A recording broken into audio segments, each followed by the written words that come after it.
Hello दोस्तों, कैसे हैं आप लोग। जोशी सर क्लासेस में आपका स्वागत है। आपके सामने आज एक महत्वपूर्ण क्लास होने वाली है जिसका नाम है ज्योग्राफी। देखो, ज्योग्राफी से बहुत महत्वपूर्ण प्रश्न बनते हैं। आप लोगों ने अगर पुराने प्रीवियस ईयर के पेपर देखे होंगे तो लगभग मानकर चलें, अगर मैं वर्ल्ड ज्योग्राफी की बात करूं, इंडियन ज्योग्राफी की बात करूं या फिर उत्तराखंड ज्योग्राफी की बात करूं, तो वहां से लगभग आप लोगों के 11 से 15 क्वेश्चंस बनकर आते हैं। कोई भी एग्जाम को आप उठाकर देख लें, ज्योग्राफी एक बहुत बड़ा रोल निभाती है। और अगर मैं बात करता हूं इसी के अंतर्गत आप लोगों की जैसे हिस्ट्री है, वो आप लोगों की ज्योग्राफी जब कंप्लीट हो जाएगी उसको हम लोग बिल्कुल सिस्टमेटिक ढंग से करेंगे। यहां पर अभी हम लोग क्या करने वाले हैं, यहां पर हम लोग अभी वर्ल्ड ज्योग्राफी को देखेंगे। इस वाले पोर्शन में अभी हम वर्ल्ड ज्योग्राफी को देखेंगे। लगभग 10 क्लासेस जो आप लोगों की आने वाली 10 क्लास हैं वो आप लोगों के वर्ल्ड ज्योग्राफी पर आधारित होंगी। और जो इंडियन ज्योग्राफी है उसके बाद हम लोग 15 क्लास आप लोगों की, यहाँ पर अगर मैं बात करूँ 15 लेक्चर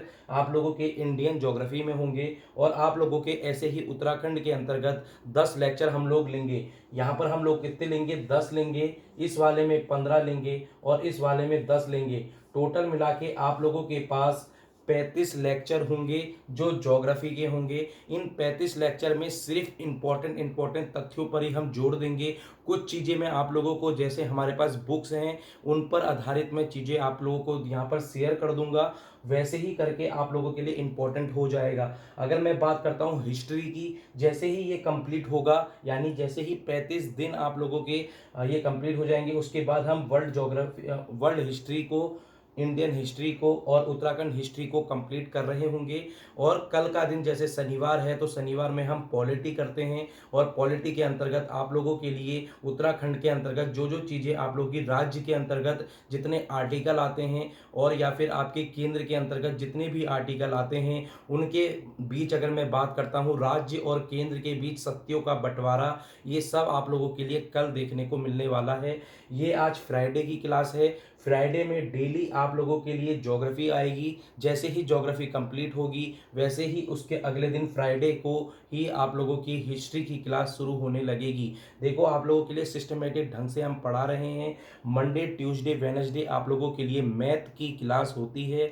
अगर मैं बात करता हूं आप लोगों से, थर्सडे के दिन इकोनॉमिक्स और साइंस रखी है हम लोगों ने। और अगर बात करते हैं शुक्रवार के दिन आप लोगों की ज्योग्राफी और हिस्ट्री है। और शनिवार के दिन आप लोगों के लिए पॉलिटी की क्लास रखी है। संडे के दिन हम लोग पूरे हफ्ते का जितना भी आप लोगों का रिवीजन है आप लोगों को पूरा करना होगा। दूसरा, आप लोगों को कुछ टारगेट दिए जाएंगे जिसके लिए आप लोगों को हम लोग कल शाम को एक व्हाट्सएप ग्रुप बना रहे हैं। सभी विद्यार्थी हमारे साथ उस व्हाट्सएप ग्रुप में जरूर जुड़िएगा, क्योंकि मेन चीज़ ये है, हम लोग पूरे दिन का, ये जो पूरे वीक यानी हम बात करते हैं सप्ताह की, इसका पूरा सार आप लोगों को वहाँ पर देखने को मिलेगा। कैसे देखने को मिलेगा, हम लोग कुछ यहाँ पर आप लोगों के लिए 50 क्वेश्चंस लेकर आएंगे पूरे, चाहे वो मैथ के हों, चाहे वो आप लोगों के यहाँ पर हिस्ट्री के हों, चाहे आप लोगों के ज्योग्राफी के हों। लगभग 50 प्रश्न हम लोग हर संडे को डालेंगे और करंट अफेयर आप लोगों के लिए संडे को हो रही होगी। ये पूरा सिनेरियो हम लोगों की क्लास के अंतर्गत हो रहा है। ये पूरी फ्री क्लास है, ये याद रखना। यहाँ पर आप लोगों से कोई भी पेड चीज़ें नहीं ली जा रही हैं। जितने भी विद्यार्थी को ये मेरी वीडियो दिख रही है, हम लोग उत्तराखंड उप निरीक्षक, RO ARO और अपर पीसीएस, यहाँ पर आपके अपर पीसीएस और लोअर पीसीएस के अंतर्गत ये सारी चीज़ें आपको देखने को मिलेंगी। जितने विद्यार्थी आप लोग यहाँ पर प्री की तैयारी कर रहे हैं, प्री पीसीएस और प्री आप लोगों के जितने भी लोअर पीसीएस है चाहे अपर पीसीएस है, उसमें प्री में ज्योग्राफी का बहुत बड़ा रोल होता है। याद रखना, जैसे ही जीके स्टार्ट होती है वो ज्योग्राफी से ही स्टार्ट करता है। लोक सेवा आयोग ज्योग्राफी से बहुत अच्छे अच्छे प्रश्न बनाता है। वो सारे प्रश्न आप लोगों को इन 35 दिनों में देखने को मिलेंगे और आप लोगों को ये लगेगा कि आप लोगों ने एक अच्छे स्तर की ज्योग्राफी यहाँ से सीख कर गए हैं। आशा करते हैं आपने ये पूरा सिनेरियो समझा होगा।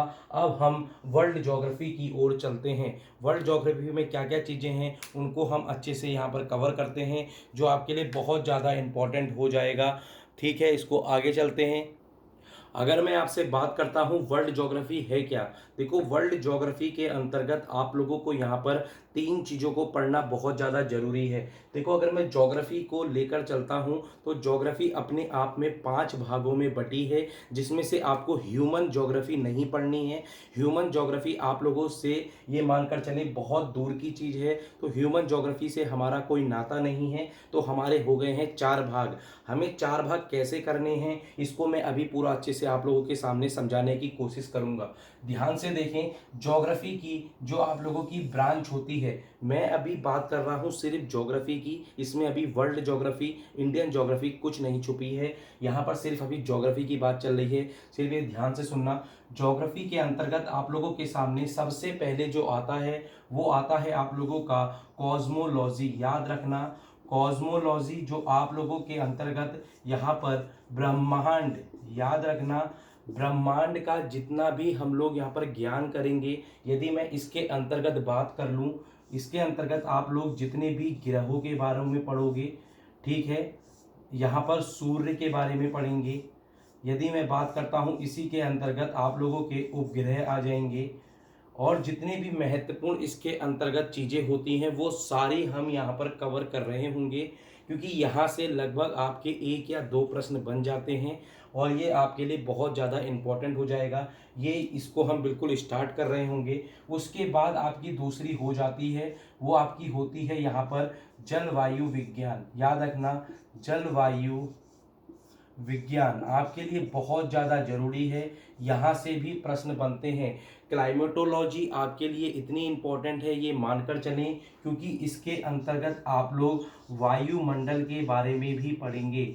वायुमंडल के बारे में पढ़ेंगे, वायुमंडल की कितनी परतें हैं उनके बारे में पढ़ेंगे। आपने सुना होगा कि ओजोन परत किस परत के किस वायुमंडल की परत में पाई जाती है। हवाई जहाज कहाँ पर वायुमंडल की परत में होता है या फिर कहाँ पर उड़ता है।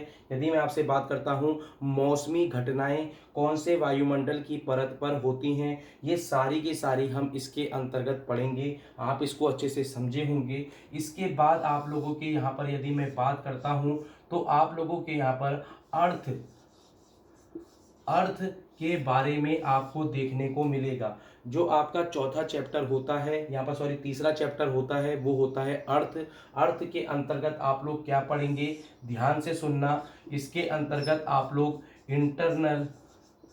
इंटरनल अर्थ के बारे में पढ़ेंगे और एक्सटर्नल अर्थ के बारे में पढ़ेंगे। किसके बारे में पढ़ेंगे, एक्सटर्नल अर्थ के बारे में पढ़ेंगे। ध्यान से देखना, इस चीज़ को आप समझे होंगे। हम लोग अर्थ को कवर करेंगे, अर्थ के अंतर्गत हम इंटरनल अर्थ को और एक्सटर्नल अर्थ को कंप्लीट कर रहे होंगे। देखो, ये पूरा का पूरा हम लोगों ने एक यहाँ पर मैंने अच्छे से तैयारी यहाँ पर आप लोगों के सामने जो लेकर आया हूँ, ये पूरा अपने नोट्स के द्वारा समझा रहा हूँ। मेन चीज़ क्या है, ये मैंने पहले से पढ़ा हुआ है। आप लोगों को सिर्फ वो चीज़ें दे रहा हूँ, ये मानकर चलें जैसे दूध है, दूध के ऊपर की मलाई, आप लोग डायरेक्ट उस मलाई को मेरे से ले रहे हैं, ये मानकर चलें बहुत ज़्यादा इम्पोर्टेंट है। ज्योग्राफी को कंप्लीट कैसे किया जाएगा, जब मैं आगे अभी वर्ल्ड की बात करूँगा तो उसमें आप लोगों के लिए यहाँ पर हम मैप के थ्रू भी आप लोगों को पूरा अच्छे से समझाने की कोशिश करेंगे। यदि मैं बात करता हूँ, पहला क्या है, कॉस्मोलॉजी है, दूसरा क्या है, जलवायु विज्ञान है, तीसरा क्या है, आप लोगों का अर्थ आ जाता है। अर्थ के अंतर्गत आप लोगों का इंटरनल अर्थ आएगा। इंटरनल अर्थ के अंतर्गत यदि मैं बात करता हूँ, इसी में कुछ परतें होती हैं। यदि आपने सुना होगा, एक आप लोगों की क्रस्ट होती है, आप लोगों को ये पता होगा, एक मेंटल होती है, एक कोर होती है, ये आपने पढ़ा होगा। एक क्रस्ट होती है, एक आप लोगों की मेंटा होती है, याद रखना, और एक आपकी कोर होती है। ये अर्थ के अंतर्गत हम लोग पूरा पढ़ रहे होंगे। इसके अंतर्गत किस किस चीज़ों से ये मिलकर बना है, इसको भी हम पूरा कंप्लीट करेंगे। आशा करता हूँ आपने इंटरनल अर्थ को पूरा समझा होगा। इंटरनल अर्थ के अंतर्गत ही आप लोगों का एक महत्वपूर्ण एक और चैप्टर आ जाता है, जिसका नाम होता है सॉइल। याद रखना सॉइल से बहुत ज़्यादा इम्पोर्टेंट क्वेश्चन बनते हैं। मृदा विज्ञान इसको हिंदी में कहा जाता है। याद रखना सॉइल से कैसे प्रश्न बनते हैं। काली मिट्टी को किसी अन्य नाम से जाना जाता है, जैसे रेगुर मिट्टी, वहाँ से प्रश्न बनते हैं। जैसे अगर मैं बात करता हूँ भारत के उत्तरीय क्षेत्र में कौन सी मृदा पाई जाती है, जैसे जलोढ़ मिट्टी। यहाँ पर अगर हम बात करेंगे, ये सारी की सारी चीज़ें आप लोगों के लिए इम्पॉर्टेंट हो जाएंगी। यदि मैं बात करता हूँ एक्सटर्नल अर्थ के अंतर्गत, तो एक्सटर्नल अर्थ के अंतर्गत आप लोग पृथ्वी के ऊपरी सतह को कर रहे होंगे। पृथ्वी के ऊपरी सतह को कर रहे होंगे, उससे ऊपर के सतह को आप लोग वायुमंडल की परतों में करेंगे। ठीक है, ये हो जाता है आप लोगों का ज्योग्राफी का वो पार्ट जो आप लोगों से छिपा रहता है। बहुत सारे विद्यार्थी इस चीज़ को नहीं करके जाते हैं, वो सीधे आप लोग क्या करते हैं, नदियों को पढ़ने लगते हैं और चीज़ों को पढ़ने लगते हैं। मेन क्या है, यहाँ से लगभग आपके 3 प्रश्न देखने को मिलते हैं। ये 3 प्रश्न आपके लिए उतने ही इम्पोर्टेंट हैं जैसे मानकर चलें जब किसी विद्यार्थी का 1 नंबर से छूट जाता है या फिर 1 नंबर से किसी जॉब को पाने से वह असमर्थ हो जाता है, वह आपके लिए ये 3 नंबर बहुत ज़्यादा महत्वपूर्ण हो जाएंगे। ठीक है, देखो मैं बिल्कुल अच्छे से समझाऊंगा आप लोगों के लिए, कोई भी यहाँ पर लिमिट नहीं है टाइम की। ये मानकर चलें लंबा समय जरूर लगेगा, 1 घंटा मानकर चलें, हो सकता है 40 मिनट, परंतु आपको समझ में आ जाए, हमारा यही एक उद्देश्य है। और आप अपनी परीक्षाओं पे सफल करें अपने उस, अगर मान लें एक क्वेश्चन अगर आता है यहाँ से, तो हम उस चीज़ को अच्छा मानेंगे जो हमने इसको पूरा पढ़ाया और वो आप कर कर आए। ठीक है, अब यहाँ पर आपके सामने 3 चीज़ें हैं। इस 3 में सबसे पहले आप लोगों के सामने क्या आएगा, ज्योग्राफी के बारे में पढ़ेंगे। पहले हम पढ़ेंगे ज्योग्राफी के बारे में, ज्योग्राफी के परिदृश्य को समझेंगे, ज्योग्राफी की जितनी परिभाषा होती हैं उनको समझेंगे। ज्योग्राफी में यूनानी कौन आए थे सबसे पहले, इसको लेकर कौन आया था, ग्रीक। याद रखना अगर मैं बात करता हूँ ज्योग्राफी की, तो जियो प्लस आप लोगों का ग्राफी, जियो प्लस ग्राफी से मिलकर बना है। जियो का अर्थ आप लोग सब जानते हैं, जिसको कहते हैं अर्थ। ठीक है, इसको कहते हैं अर्थ, और ग्राफी को कहते हैं स्टडी। स्टडी ऑफ किसकी, अर्थ की। जब हम अर्थ की स्टडी यानी हम पृथ्वी का ज्ञान करते हैं या पृथ्वी का अध्ययन करते हैं, वो किस में करेंगे, हम ज्योग्राफी के अंतर्गत करेंगे। इसको किसने लिया था, इसको ग्रीक भाषा में कहा गया था। ये एक ग्रीक शब्द है, याद रखना। ज्योग्राफी के अंतर्गत आप लोग यहाँ पर यूनानियों के जितने भी स्टेटमेंट आए थे वो बहुत ज़्यादा इम्पोर्टेंट हैं। जैसे अगर मैं बात करता हूँ अरस्तु हो गए, यदि मैं बात करता हूँ ब्राह्मीर हो गए, यदि और भी बहुत सारे हैं आप लोगों के लिए, ये सारे के सारे इम्पोर्टेंट हो जाएंगे। उसके बाद मैं बात करता हूँ जैसे भारत में आर्यभट्ट हैं और भी हैं आप लोगों के लिए, वो सारे के सारे आप लोगों के सामने लेकर आएंगे। उसके बाद आप लोगों का क्या यहाँ पर इम्पोर्टेंट हो जाएगा, उसके बाद आप लोगों का यहाँ पर कॉस्मोलॉजी स्टार्ट हो जाएगी, फिर जलवायु विज्ञान, फिर अर्थ पूरा अच्छे से करने लगेंगे। फिर यहाँ पर आप लोगों का जो अगला स्टेप होगा जो मैं बताने वाला था, वो आप लोगों को देखने को मिलेगा, वो होगा वर्ल्ड ज्योग्राफी। क्या होगा, ध्यान से देखना, वर्ल्ड ज्योग्राफी। ठीक है, वर्ल्ड ज्योग्राफी होगा, फिर होगा इंडियन ज्योग्राफी, इंडियन ज्योग्राफी होगा, फिर आएगा आप लोगों का उत्तराखंड ज्योग्राफी।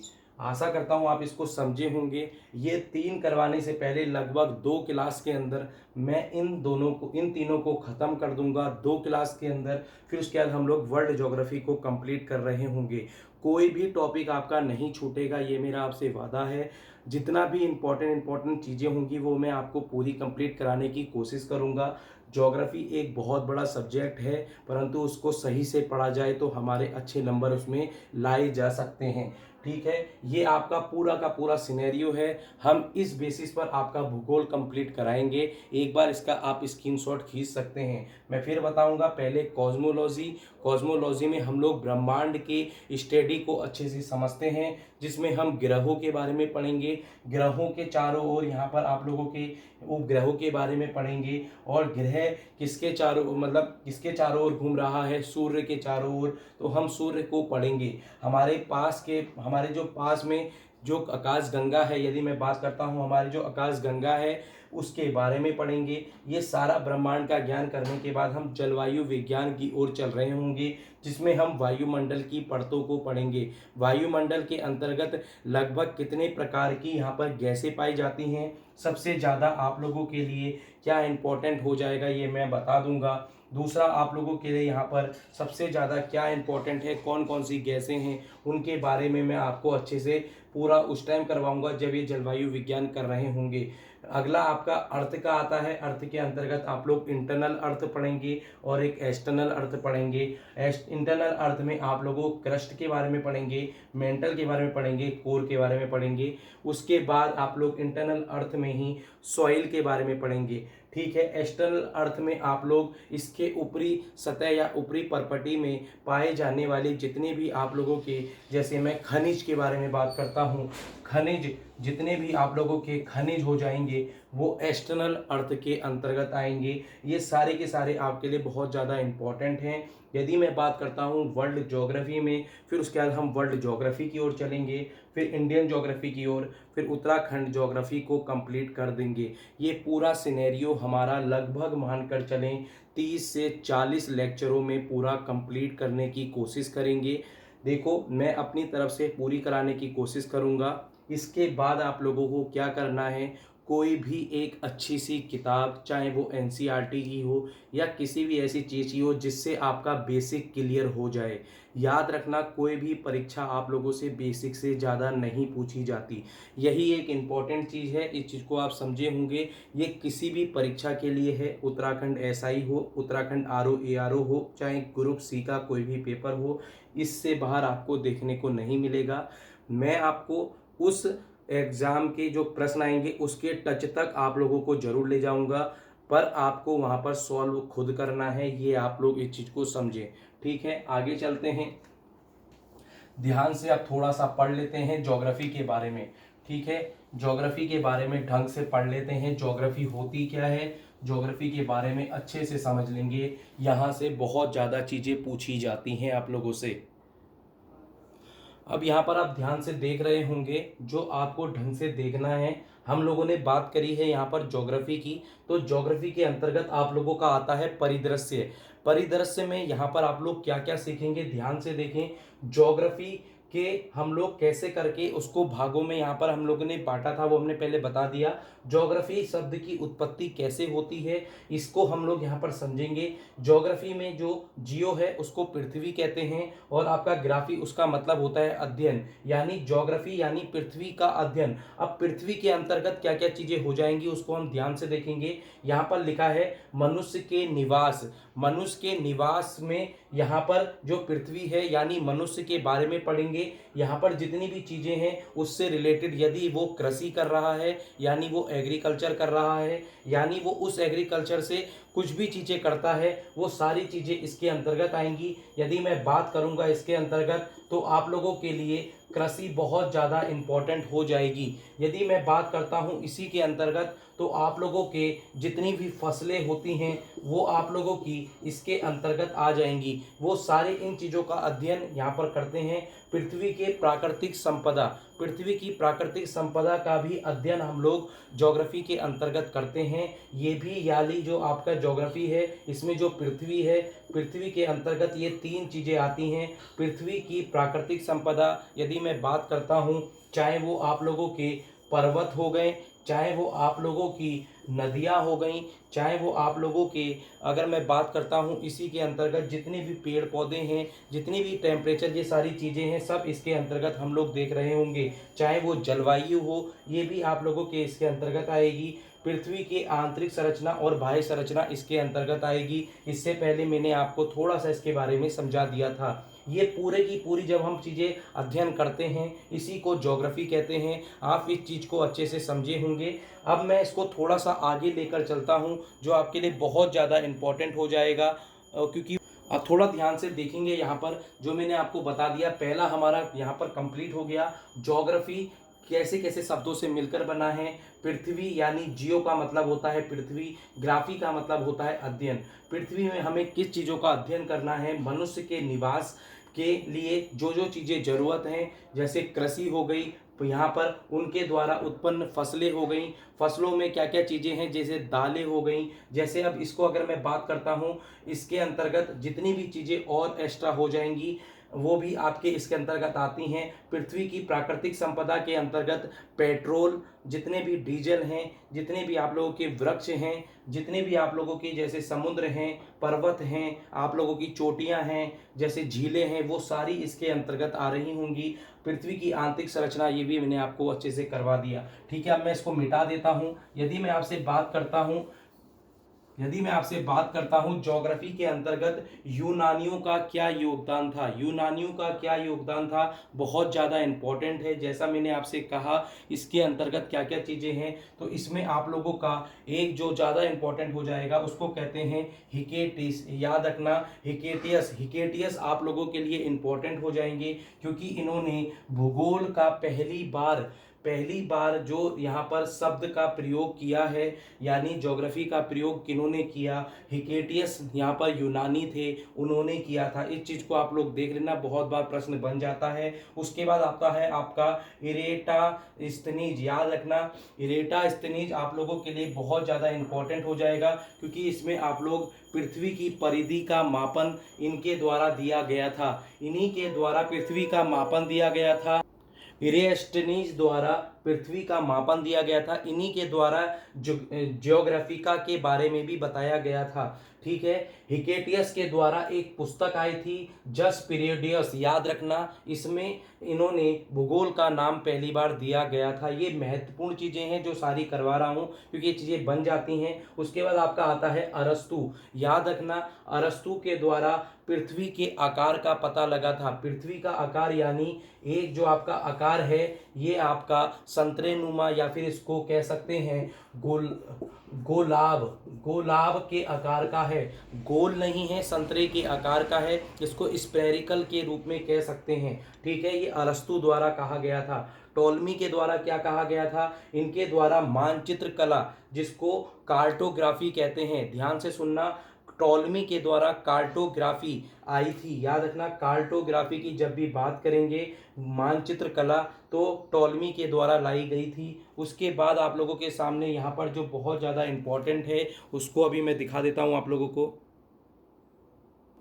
ध्यान से यदि आप लोग यहाँ देख रहे होंगे, यहाँ पर है एक एग्नेज मीडियम। याद रखना, एग्नेजी मीडियम मेंडर, इनके द्वारा विश्व का मानचित्र निर्माता, यानी विश्व का पहली बार जो चित्रित किया गया था वो एग्नेजी मेंडर के द्वारा किया गया था। एग्नेजी मेंडर के द्वारा पहली बार किसी विश्व का मैप लाया गया था। इनके द्वारा जो मैप लाया गया था, 3 भागों में इसको बांटा गया था, एक यूरोप, एशिया, और यहाँ पर आप लोगों का भूमध्य सागर, और ऐसे करके इसको बांटा गया था। और अगर मैं बात करता हूँ यहाँ पर मार्टिन बेहम की, मार्टिन बेहम विश्व ग्लोब, यानी आप लोग जो ग्लोब देखते हैं वो मार्टिन बेहम के द्वारा लाया गया था। ये महत्वपूर्ण चीज़ें थी, मैं एक बार फिर से बता देता हूँ। हिकेटियस के द्वारा भूगोल का नाम आया था, और जो एरेटास्थनीज है उनके द्वारा यहाँ पर ज्योग्राफी का पहली बार बोला गया, पृथ्वी की परिधि के बारे में बताया गया। अरस्तु के द्वारा पृथ्वी के आकार के बारे में, और टोल्मी के द्वारा कार्टोग्राफी के बारे में बताया गया। यदि बात करते हैं एग्नेजी मेंडर के द्वारा, इन्होंने विश्व मानचित्र के बारे में पहली बार बताया, और मार्टिन बेहम ने विश्व ग्लोब के बारे में पहली बार बताया था। ये तो आप लोगों के हो गए यूनानियों के योगदान। अब भारतीयों के भी कुछ योगदान थे, उनके बारे में भी हम लोग अच्छे से देख लेते हैं। अब यहाँ पर आपके सामने आएगा भारतीयों के योगदान यहाँ पर ज्योग्राफी के अंतर्गत क्या क्या थे। यदि मैं बात करूँगा ऋग्वेद की, तो ऋग्वेद के अंतर्गत आप लोग देखते हैं तारों का और 5 ऋतुओं का ज्ञान था। किस किस का था? तारों का और 5 ऋतुओं का यहाँ पर ज्ञान था, बहुत ज़्यादा महत्वपूर्ण है। यदि मैं बात करूँगा आर्यभट्ट की, तो आर्यभट्ट के बारे में आप सब लोग जानते हैं, इन्होंने सूर्य की दशमलव प्रणाली का यहाँ पर उपयोग किया था। सूर्य की दशमलव प्रणाली का यहाँ पर उपयोग किया था, और पृथ्वी के आकार, इससे पहले मैंने आपको यहाँ पर यूनानियों के बारे में बताया था। यूनानी के बारे में क्या बताया था? जो टॉलमी थे, टॉलमी ने यहाँ पर जो मैंने आपको बताया था, अरस्तु ने यहाँ पर पृथ्वी के आकार के बारे में बताया था। वैसे ही भारतीयों में आर्यभट्ट के द्वारा पृथ्वी के आकार के बारे में और पृथ्वी की परिधि के बारे में बताया गया। इनके द्वारा जो यहाँ पर अंक दिए गए वो बिल्कुल आज के वर्तमान से मेल खाते थे, इसलिए ये बहुत ज़्यादा इम्पोर्टेंट हो जाते हैं। आर्यभट्ट ने यहाँ पर शून्य की दशमलव प्रणाली का उपयोग किया था। ऋग्वेद में तारों का और 5 ऋतुओं का यहाँ पर अध्ययन होता है। यदि मैं बात करता हूँ आर्यभट्ट के द्वारा पृथ्वी के आकार और पृथ्वी की परिधि का, वो यहाँ पर बारहमीर के द्वारा यहाँ पर इनकी पंच सिद्धांतिका थी। पंच सिद्धांतिका के द्वारा भूगोल में इसमें उपयोग किया गया था। याद रखना, पहली बार अगर बारहमीर की बात करेंगे, इनकी पंच सिद्धांतिका के अंतर ज्योग्राफी का उपयोग किया गया था। यदि मैं बात करूंगा भास्कराचार्य की, तो भास्कराचार्य इसके अंतर्गत सिद्धांत शिरोमणि नाम की इनकी पुस्तक है, उसके अंतर्गत लीलावती नाम की एक पुस्तक है जो बहुत ज़्यादा इंपॉर्टेंट है, जिसमें ज्योग्राफी का बहुत ज़्यादा इंपॉर्टेंट रोल था। लास्ट आपका आता है ब्रह्मगुप्त। याद रखना, ब्रह्मगुप्त आपके लिए बहुत ज़्यादा इंपॉर्टेंट है, क्योंकि इन्होंने शून्य के ऑपरेशन, इन्होंने तो आर्यभट्ट ने सूर्य के दशमलव प्रणाली का प्रयोग किया था, इन्होंने सूर्य के ऑपरेशन का उत्पादन किया था। ऑपरेशन का मतलब ये है जैसे कि आप लोगों का शून्य के साथ किसी की गुणा होती है, शून्य के साथ यदि किसी का भाग होता है या उसको जोड़ते हैं या घटाते हैं, ये सब इन्होंने ब्रह्मगुप्त के द्वारा दिया गया था। और आर्यभट्ट के द्वारा क्या दिया गया था, उसकी दशमलव प्रणाली के बारे में बताया गया था, यानी कितना जीरो लगा के उसकी संख्या बढ़ाई जा सकती है या कितनी जीरो को घटा के उसकी यहाँ पर उसकी संख्या हम घटा सकते हैं। इन्होंने क्या किया था, इन्होंने इसके भाग वाले नियम को दिया था, इन्होंने इसके गुणे वाले नियम को दिया था। तो ये सारे के सारे भारतीयों के योगदान थे। आज हमने आपके सामने ज्योग्राफी के पूरे भाग को समझा, ज्योग्राफी के क्या क्या प्रकार होते हैं उनको समझा, ज्योग्राफी में हम लोग कैसे करके आगे बढ़ेंगे उसको समझा। ज्योग्राफी में हम लोगों ने यूरोपियों का योगदान और भारतीयों के योगदान को समझा था। इस पूरे लेक्चर में सिर्फ हमारा ये समझाने का, यहाँ पर हम लोगों को ये मानकर चलें परिदृश्य का एक क्लास थी। इसके अंतर्गत आप लोगों को हमने ज्योग्राफी और इसके अंतर्गत आने वाली सभी महत्वपूर्ण तथ्यों को आपके सामने साझा किया है। अब जो अगला लेक्चर आएगा उसमें हम ब्रह्मांड के बारे में पढ़ेंगे, उसमें हम ग्रहों के बारे में पढ़ेंगे, सूर्य के बारे में पढ़ेंगे और उपग्रहों के बारे में पढ़ेंगे, और उसी दिन हम लोग जलवायु के बारे में भी पढ़ेंगे। लगभग 2 महत्वपूर्ण टॉपिक आपके पूरे कवर हो जाएंगे। उससे अगली क्लास में हम लोग पृथ्वी के बारे में पढ़ेंगे और हम वर्ल्ड ज्योग्राफी की ओर बढ़ रहे होंगे। जो अभी मैं करवा रहा हूँ ये ज्योग्राफी का परिदृश्य है। परिदृश्य के अंतर्गत आपके 3 भाग आते हैं, मैंने शुरू में बता दिया, फिर थोड़ा सा रिवीजन बता देता हूँ। पहला भाग आप लोगों का यहाँ पर कॉस्मोलॉजी आएगा, दूसरा भाग आप लोगों का यहाँ पर क्लाइमेटोलॉजी आएगा, जो लास्ट वाला है अर्थ के शेप के बारे में, उसके बारे में हम पूरा कर रहे होंगे।